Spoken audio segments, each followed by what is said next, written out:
Hola, hoy les voy a seguir hablando un poco sobre radiografías panorámicas. Específicamente les voy a hablar sobre las estructuras anatómicas que se pueden encontrar en este tipo de radiografía, así como las indicaciones, ventajas y limitaciones de esta técnica.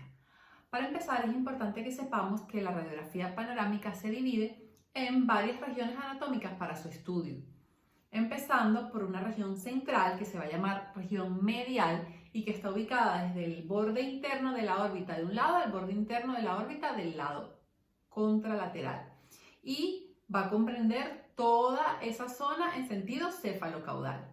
Luego vamos a tener la región paramedial y va a estar comprendida entre el borde interno de la órbita de un lado al borde externo de la órbita de ese mismo lado, es decir, que esta zona va a ser bilateral.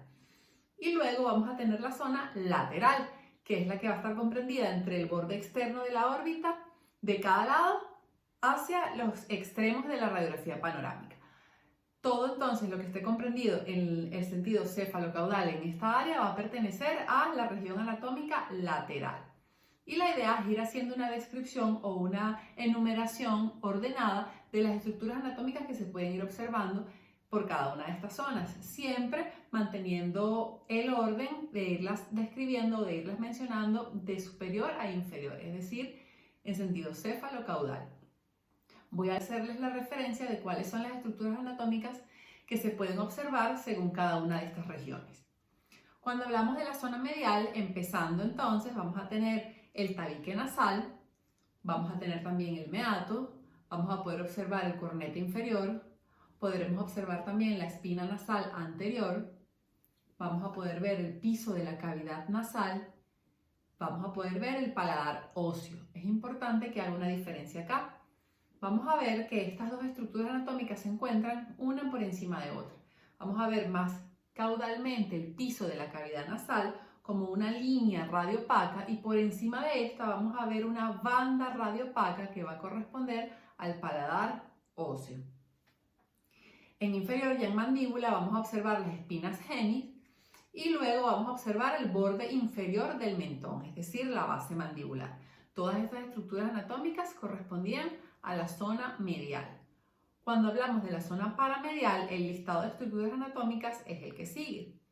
Vamos a tener el piso de la órbita, vamos a tener el seno maxilar, vamos a tener la pared medial del seno maxilar, vamos a ver también la apófisis cigomática, vamos a seguir observando el paladar óseo, vamos a observar también el piso de la cavidad nasal, el piso del seno maxilar, el foramen mentoniano y la base mandibular.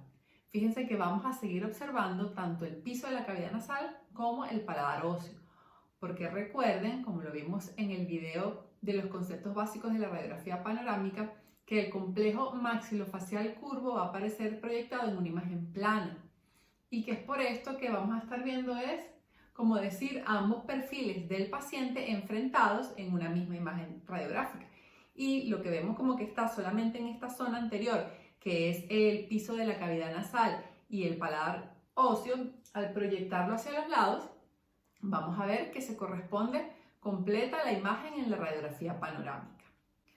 Cuando hablamos de la zona lateral, que recordemos que va desde el borde externo de cada órbita hacia el extremo de la radiografía, vamos a tener de superior a inferior, es decir, en sentido cefalocaudal, las siguientes estructuras anatómicas: la fisura pterigopalatina, la pared posterior del seno maxilar, el hueso cigomático, la lámina lateral de la pterigoides, la apófisis coronoides, la escotadura mandibular, la cabeza mandibular, la rama mandibular, la línea oblicua, el conducto mandibular, el ángulo mandibular, la eminencia articular y la fosa articular.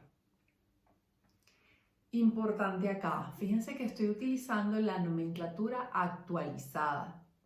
Es por esto que a lo mejor ven que estoy usando unos términos que son los más recientes. Estos términos son los que debemos acostumbrarnos a utilizar. Por ejemplo, ya no hablamos tanto de cóndilo, sino que lo mencionamos como cabeza mandibular. En este caso, fíjense que llegamos hasta la porción inferior del ángulo mandibular, pero luego también hablamos de unas zonas un poco más externas o más posteriores, en este caso más hacia el lateral, como son la eminencia articular y la fosa articular, es decir, las partes óseas de la articulación temporomandibular. Y debemos tocar también el tema de las indicaciones de la radiografía panorámica. La radiografía panorámica es una radiografía que siempre consideramos nosotros los odontólogos como el caballito de batalla, porque siempre todos nuestros pacientes, antes de atenderlos para hacerles cualquier procedimiento, siempre vamos a requerir que tengan una radiografía panorámica. Esa es como la radiografía básica que siempre deben tener. ¿Por qué? Porque es un examen radiográfico que utilizamos de rutina y que nos va a servir para distintas evaluaciones y distintas indicaciones. Por ejemplo, nos va a servir para evaluaciones de lesiones quísticas y neoplásicas de los maxilares, nos va a servir también para la evaluación de niños y hasta de pacientes edéntulos, nos puede servir para la evaluación inicial en pacientes con requerimientos de implantes dentales. Recuerde que es la primera radiografía con la cual generalmente llega nuestro paciente. Nos va a servir para evaluar pacientes con traumatismos que afecten los tercios medio e inferior de la cara. También nos puede servir para la evaluación de pacientes con trismus o anquilosis. Y va a ser útil como un adecuado instrumento diagnóstico, por ejemplo, para relacionar dientes entre sí o con otras estructuras anatómicas vecinas. También en el caso, por ejemplo, de prótesis, ya sea para coronas y puentes, ya sea para dentaduras parciales removibles, porque nos va a ayudar a establecer cierto paralelismo entre los dientes presentes. También, por ejemplo, en el caso de dentaduras totales, podemos evaluar la cantidad de hueso o de reborde óseo remanente. En el caso de cirugía, podemos ver, por ejemplo, dientes retenidos, podemos ver si existe algún tipo de lesión para su posterior eliminación quirúrgica, es decir, todas aquellas lesiones, todas aquellas patologías las vamos a ver primero en una radiografía panorámica antes de indicar luego un estudio más específico. Va a ser excelente para evaluaciones de cuerpos extraños, para evaluaciones de calcificaciones, sobre todo en tejidos blandos. Y es muy importante que tomemos en cuenta también las siguientes ventajas. Va a ser un procedimiento rápido y simple. Nos va a permitir la visualización completa de la región maxilomandibular en una sola toma. Va a permitirnos visualizar el área de interés sin superposición de otras estructuras anatómicas. Y va a tener una disminución considerable de dosis de radiación para el paciente. Es decir, muchas veces solamente con una radiografía panorámica es necesario o es suficiente para realizar el tratamiento a un paciente. Por ejemplo, si es un tratamiento periodontal sencillo, solamente con una radiografía panorámica estaríamos bien para realizar este procedimiento. Si, por ejemplo, se van a realizar una extracción de terceros molares, también con una radiografía panorámica estaría bien, estaría suficiente.